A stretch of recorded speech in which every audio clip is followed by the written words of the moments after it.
ठीक है, तो सैलरी सबसे पहले मुझे कैलकुलेट करनी पड़ेगी कि उस जो भी 18-19 का ड्यूरेशन है, 1 अप्रैल 18 से 31 मार्च 19 तक, उस ड्यूरेशन में उसकी सैलरी कितनी होगी। ठीक है, देखते हैं उसको कैसे कैलकुलेट करना होगा। इस तरह से आप चार्ट बना सकते हो। यहाँ पर देखिए 1 जुलाई 2006 से 30 जून 2007 तक 11,000 सैलरी है। उसके बाद उसको 500 का इंक्रीमेंट मिला, ठीक है, आफ्टर 1 ईयर, तो अभी उसकी सैलरी कितनी होगी, 11,500 हो गई। इसी तरह उसको हर साल इंक्रीमेंट 500 रुपए का मिलता रहा। कब तक, 14,500 तक, ठीक है, 14,500 तक। यहाँ के बाद, इसके बाद इसको इंक्रीमेंट जो मिल रहा है वो 900 रुपीज का मिल रहा है। आ रहा है समझ में? Yes sir. ठीक है, ठीक है। तो इस तरह से हम लोग कैलकुलेट करेंगे कि 18-19 में, यानी कि 1 अप्रैल 18 से 31 मार्च 19 की ड्यूरेशन पे, उस ड्यूरेशन पे उसकी सैलरी कितनी होगी। तो यहाँ पर देखिए दिख रहा है जो आपका ये वाला पार्ट है, इधर सेकेंड लास्ट वाला, यहाँ पे 30 जून 18 तक उसको जो सैलरी मिल रही है वो 18,100, यानी कि 1 अप्रैल से 30 जून तक।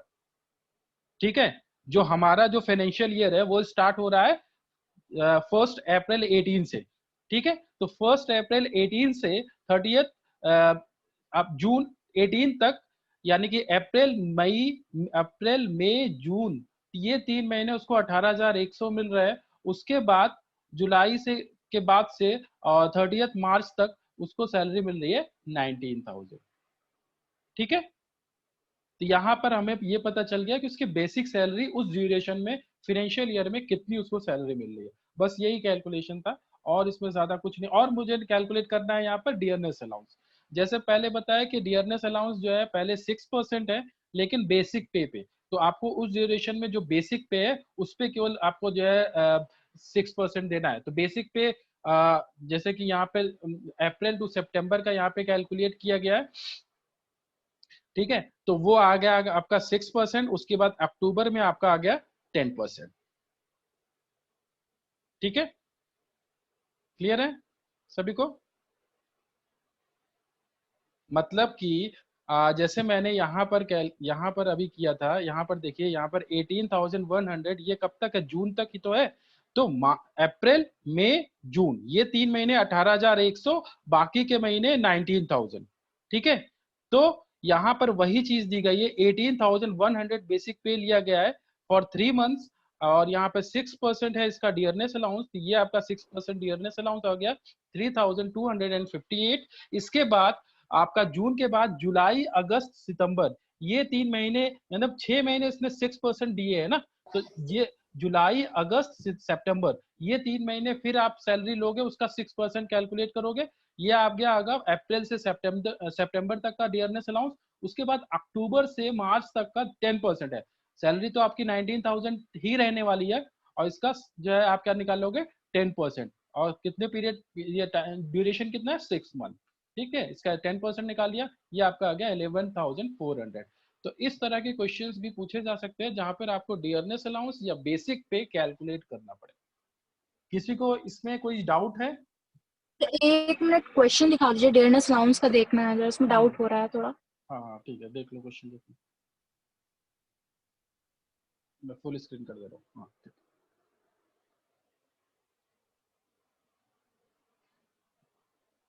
पहले पे स्केल दी गई है, ठीक है, और जो पे स्केल है वो स्टार्ट हो रहा है आपका 1 जुलाई 2006 से। तो जब उसने ज्वाइन किया है, उसी वहीं से आप ईयर को काउंट करोगे। ठीक है, 1 जुलाई से आपका 31 जून तक, सॉरी 30 जून तक।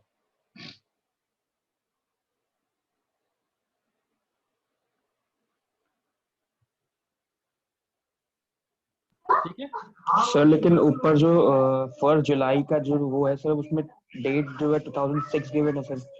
हाँ, तो वही, यही तो, इसीलिए तो मुझे ये सारा कैलकुलेशन करना पड़ा कि जो है 6 में 2006 से 7 तक 11,000, यस सर। 7 से 8 तक 11,500, 8 से 9 तक 12,000, 9 से 10 तक 12,500। ये 500 रुपए का इंक्रीमेंट मिल रहा है हर साल। यही तो यहाँ पर देखो, यस सर, यहाँ पर पे स्केल बताया गया है 11,500, यस सर, यस सर, 14,500। इसका मतलब ये हुआ यार, ये देखो वॉइस जो आ रही है उसको डिस्टर्ब, देखो उसको बंद कर दो, ठीक है। यस सर, 11,000 के बाद हर साल 500 रुपए का इंक्रीमेंट। उसके बाद ये कब तक इंक्रीमेंट मिलेगा 500 रुपए का? जब तक सैलरी 14,500 तक ना पहुंच जाए, ठीक है। जब 14,500 रुपए सैलरी हो जाएगी, उसके बाद जो इंक्रीमेंट लगेगा वो लगेगा 900 रुपीज का, ठीक है। यस, यस सर, 14,500, उसके बाद आ गया यस 900। सर, तो अभी 900 का इंक्रीमेंट लगेगा कब तक? जब तक सैलरी 19,900 19,900 हो जाती है। उसके बाद 1100 का लास्ट में 1100 तक का इंक्रीमेंट मिलेगा, ठीक है। तो इस ओके तरह सर, से यस सर, तो हाँ, तो हमें जो है 2006 से हमको देखो, हमारा जो फाइनेंशियल ईयर है वो 18-19 है, 2018-19 हमको उस ड्यूरेशन से लेना देना है। हमको उसी ड्यूरेशन का बेसिक पे कैलकुलेट करना है, ठीक है, कि उस ओके, यस सर, बेसिक पे कितना मिल रहा होगा। तो वही इसीलिए मैंने ये जो है सारी वर्किंग की हुई है कि 18-19 में कितना उसको, कितनी उसकी सैलरी होगी, कितना उसका बेसिक पे होगा। हर साल मैं उसको इंक्रीमेंट दे चला गया, ठीक है। कब तक? 14,500 तक 500 रुपए, उसके बाद से 900 रुपए इंक्रीमेंट मिलना शुरू हो गए, ठीक है। Okay, yes sir, yes sir, तो अभी 18-19 जो आपका फाइनेंशियल ईयर है वो स्टार्ट हो रहा है 1 अप्रैल 2018 से, और जो एंड होगा वो 30 मार्च 2019 को, ठीक है। तो उस ड्यूरेशन में उसकी सैलरी क्या होगी? जैसे आपको इधर दिख रहा होगा यहाँ पे, 1 जुलाई 2017 से 30 जून 2018 तक जो सैलरी उसकी जो बेसिक पे है वो है 18,100। तो इसमें 3 महीने आ गए ना, जो हम लोग का फाइनेंशियल ईयर है उसके 3 महीने का जो है इसमें आ गया ना, आपका यस सर, 1 अप्रैल ओके, से यस सर, यस सर, 30 जून तक, ठीक है। 30 जून तक सर, तो 18,100 रुपए उसको 3 महीने ये मिल रहे हैं, बाकी के 9 मंथ्स उसको 19,000 रुपए मिल रहे हैं, 19,000 मिल रहा है। ठीक है, ठीक है। यस सर, बस वही चीज मैंने यहाँ पर भी की हुई है, यहाँ पर कैलकुलेशन किया डियरनेस अलाउंस का। अब डियरनेस अलाउंस में इसमें क्या बताया गया है कि जो आपका डियरनेस, जैसे यहाँ पे देखो दिया गया, the employer has paid dearness allowance eight the rate of 6% of his basic पे, ठीक है। यहाँ पे कोई आपको कोई अमाउंट नहीं बताया गया है, आपको फिक्स्ड परसेंटेज बताया गया है कि बेसिक पे का उतना उसको डियरनेस अलाउंस मिल रहा है। लेकिन अभी प्रॉब्लम क्या है? प्रॉब्लम ये है कि आपका बेसिक पे अलग अलग है, मतलब फर्स्ट जो 3 मंथ्स हैं वेरी कर रहा है सर, वो हाँ टाइम वैरी टाइम कर रहा है। तो 3 मंथ का वेरी कर रहा है। इस वजह से आपका डियरनेस अलाउंस भी वैरी करेगा, ठीक है। और एक चीज यस और है सर, यहाँ पर, यहाँ पे लिखा 6% ऑफ बेसिक पे फ्रॉम 1 अप्रैल टू 30 सितंबर, 30 सितंबर तक का। ठीक है। तो अप्रैल, मई, जून, जुलाई, अगस्त, सितंबर 6 महीने के लिए जो फर्स्ट 6 मंथ है, वहां पर जो डियरनेस अलाउंस का परसेंटेज है वो 6% है, और and thereafter dearness allowance was allowed at the rate of 10% 10% आ ऑफ गया। Basic pay. यानी कि आपका सितंबर के बाद से जो 6 मंथ है, अक्टूबर, नवंबर, दिसंबर, जनवरी, फरवरी, मार्च, ये जो 6 मंथ है इसमें 10% आपका जो है 10% का डियरनेस लगेगा सर। अलाउंस होगा, ठीक है। अभी क्वेश्चन सभी को समझ में आ गया? तो यस यस सर। सर, ये चीज तो हो गई। अभी यहाँ पर क्या किया है, देखो तीन तरह से 3 बार मुझे कैलकुलेट करना पड़ेगा। पहले तो जब 18,100 रुपए आपका बेसिक पे था, फर्स्ट जो 3 मंथ्स थे, वहां पर 6% मैंने निकाला, 18,100 इंटू 3 इंटू 6%, तो ये आपका अमाउंट आ गया 3,258। उसके बाद आपका जो है जब सैलरी आपकी बेसिक पे में इंक्रीमेंट लगा, ठीक है, तो उसके बाद आपका जो बेसिक पे हो गया 19,000, 19,000 रुपए, ठीक है। वो भी 3 मंथ्स के लिए, क्यों? क्योंकि जो है आपका सितंबर तक ही 6% है, उसके बाद आपका 10% हो जाएगा। सैलरी तो उतनी ही रहेगी, लेकिन आपका परसेंटेज चेंज हो रहा है, इसलिए हम आगे नेक्स्ट जो है आपका 3 मंथ का आप निकालेंगे, यानी कि जुलाई, अगस्त, सितंबर, ये 3 महीने का 19,000 इंटू 3 इंटू 6%, यानी सर की आवाज चली गई। 3,420 रुपीज। आवाज चली गई? आ रही सर, आ रही, आ रही है। अरे ठीक है। तो इस तरह से, और उसके बाद लास्ट जो 6 मंथ होंगे यस वहां पे सर, वो सिंपल है 19,000, इंटू 6 इंटू आपका 10%। 19,000। ये तीनों अमाउंट आप ऐड कर लोगे, ये आपका आ गया डियरनेस अलाउंस 18,078 रुपीज। ठीक है, ओके सर। तो इस तरह यस से सर। क्वेश्चंस भी पूछे जा सकते हैं। अभी आपको उसकी एंट्री कैसे करनी है, इस तरह से जब आपको इनकम फ्रॉम सैलरी पूछी जा रही है तो इस तरह से आपको एंट्री करनी है। आपका बेसिक पे पूरा आ जाएगा, देखिए इसमें बेसिक पे दिया गया है फर्स्ट 3 मंथ, लास्ट के 9 मंथ, ठीक है, और वो पूरे आपका बेसिक पे आ गया 2,25,300। इसी तरह डियरनेस अलाउंस अभी हम लोग ने किया है 18,078, और आपकी ग्रॉस सैलरी और कुछ तो दिया नहीं गया है, तो ग्रॉस सैलरी जो आ जाएगी वो आ जाएगी 2,43,378 रुपीज। ठीक है, तो यह इस तरह यस के, सर। हाँ इस तरह के क्वेश्चंस भी पूछे जा सकते हैं। दो थोड़ा सा कंफ्यूज करने के लिए आपको पे स्केल दे देंगे, आपको डियरनेस अलाउंस के परसेंटेज दे देंगे, इस तरह से भी पूछे जा सकते हैं। आगे देखते हैं। तो शायद वही क्वेश्चन नहीं, वो नहीं है।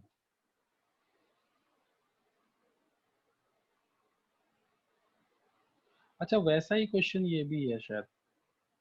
तो अभी इसको अभी या तो मैं इसको आप लोग को दे दूंगा करने के लिए, ठीक है, अभी वापस इसको मैं नहीं, वही है सेम वैसा ही क्वेश्चन है। Mister x joins ABC limited on 1 July 2009 in the pay of in the pay scale of 10,000, 500, 13,000, इस तरह से, मतलब 500 रुपए का इंक्रीमेंट मिल रहा है, फिर 700 का, फिर 1,000 का। The company has allowed him dearness allowance 5% of basic पे फ्रॉम ये देयर आफ्टर। ठीक है, लगभग वैसा ही क्वेश्चन है, बिल्कुल वैसा ही है। 11% after that dearness allowance yes allowed sir. 18% of basic पे। ठीक है, 18% होगा हाँ सर। एकदम सेम वही क्वेश्चन है, तो ये क्वेश्चन मैं दे दूंगा, आप लोग ऐसे ही कर लेना। ठीक है, इसमें अगर लेके जा इसका रही मतलब इसको वापस फिर से मैं एक्सप्लेन नहीं करने वाला। ठीक है, ये इसका सोल्यूशन है। शॉपिंग नहीं करनी है। तो ओके सर। ठीक है, और क्या कर सकते हैं, हाँ इसको हम लोग डिस्कस कर लेते हैं एक बार। Mister X is employed in central government, ठीक है, तो गवर्नमेंट एम्प्लॉय है, getting basic pay 11,000 per month, dearness allowance, हाँ सर जो आपने बेसिक पे निकाला था वो जरूरी मतलब 12 मंथ्स का ही दिखाना है, मतलब अलग मतलब अलग हो सकते हैं बट 12 मंथ्स हाँ देखो, जो निकालना। फाइनेंशियल ईयर है वो कभी भी जो भी आप टैक्स लायबिलिटी कैलकुलेट करते हो तो 12 मंथ की ही निकालते हो। लास्ट जो आपका फाइनेंशियल ईयर होगा वो 12 मंथ का ही होगा, जो 1 अप्रैल से स्टार्ट होकर 31 मार्च को एंड होता है। ठीक है, यस तो हमेशा नहीं टैक्स सर, कैलकुलेशन आपका 12 मंथ्स का ही होता है। जो प्रीवियस क्वेश्चन था जिसमें उसने 18,000 इंटू 3 था और 19,000 इंटू 6 था, मतलब हम्म, 9 था, हाँ हाँ। तो सर तो ये दो कॉन्ट्रडिक्ट हो रहे हैं, मतलब समझ में नहीं आया सर ये वाला। ऐसा इसलिए हुआ क्योंकि उसको जो इंक्रीमेंट मिल रहा है वो जुलाई में मिल रहा है। ठीक है, इंक्रीमेंट यस हमेशा उसको जुलाई में मिल रहा है।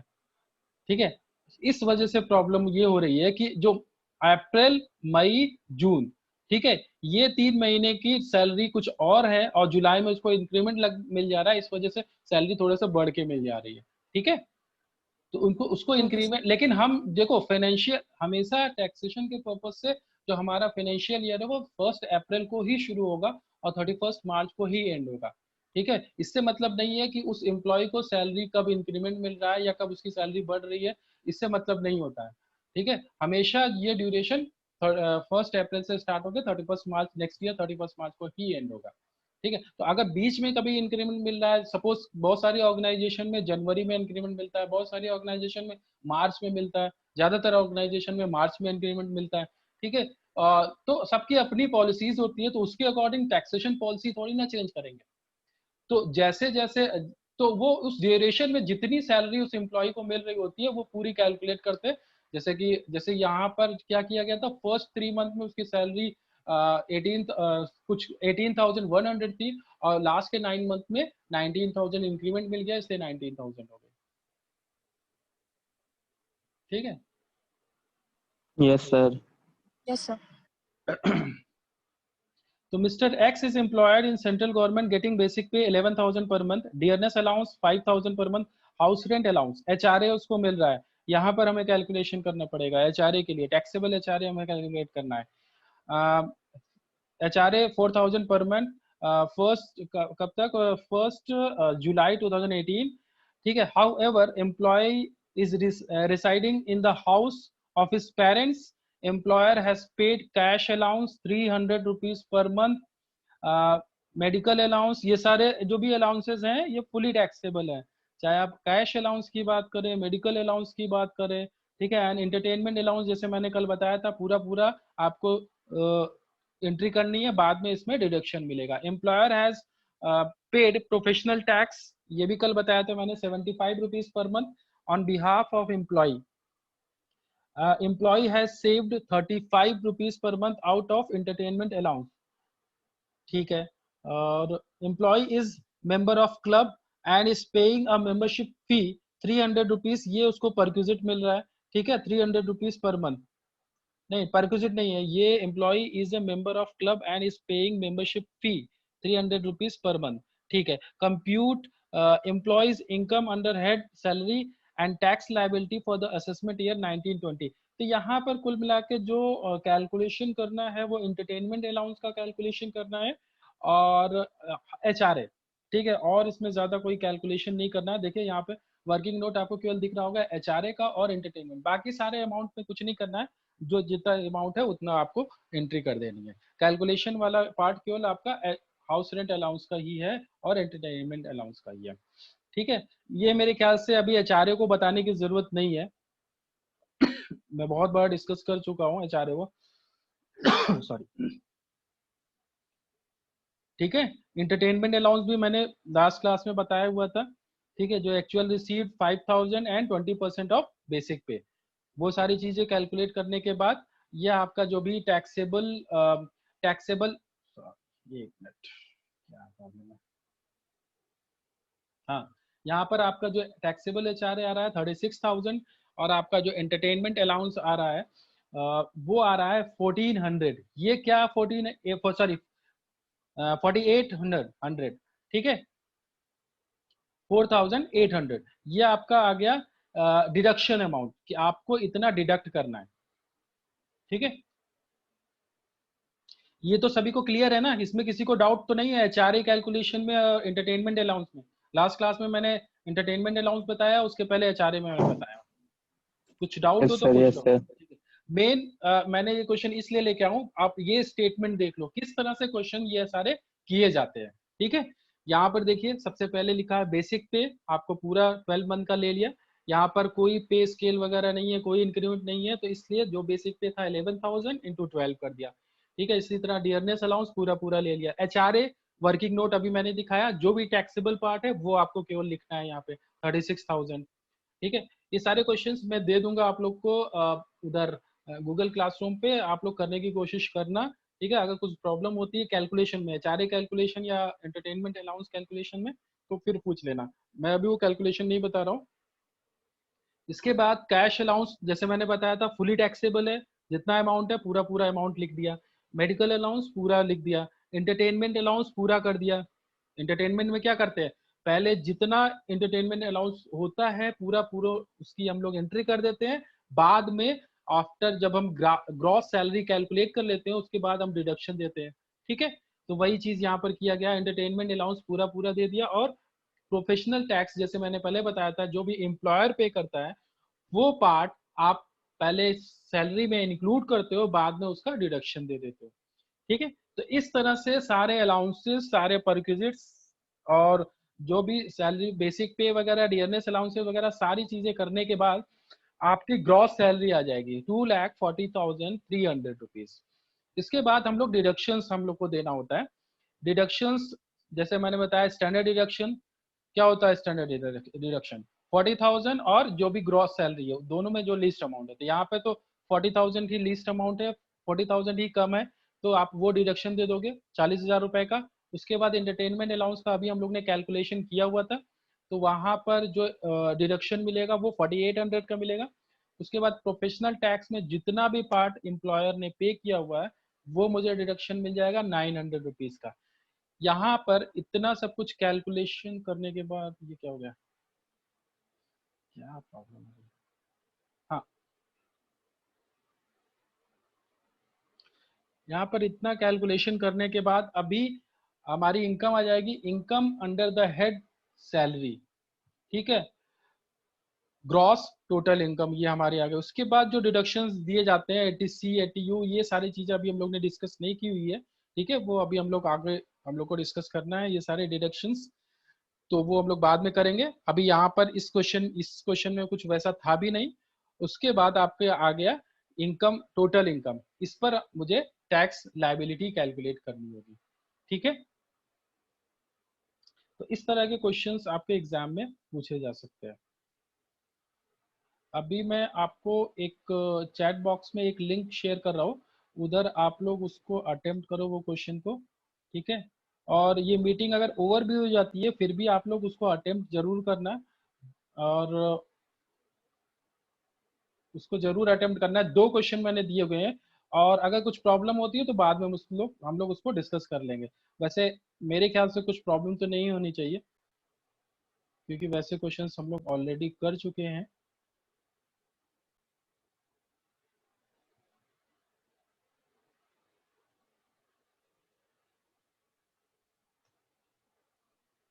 ठीक है, ये आप लोग करो। अगर टाइम ओवर भी हो जाता है फिर भी आप लोग जरूर इसको जो है आंसर जरूर करना, ठीक है।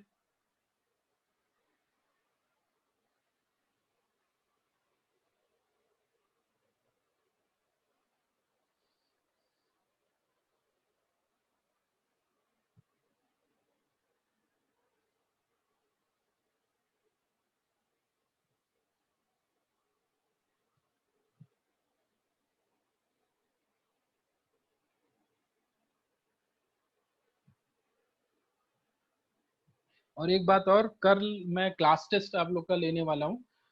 ये चीज मुझे अभी पता चली कि आप लोग के 4 क्लास टेस्ट भी होने हैं, ठीक है। आपके ट्यूट के मार्क्स जाएंगे और क्लास टेस्ट के मार्क्स जाएंगे, ठीक है। तो ट्यूट तो आप लोग सबमिट कर रहे होंगे, बाकी क्लास टेस्ट मुझे 4 लेने हैं, तो कल मैं एक क्लास टेस्ट आपको लेने वाला हूँ, तो आप लोग कल प्रेजेंट रहिए।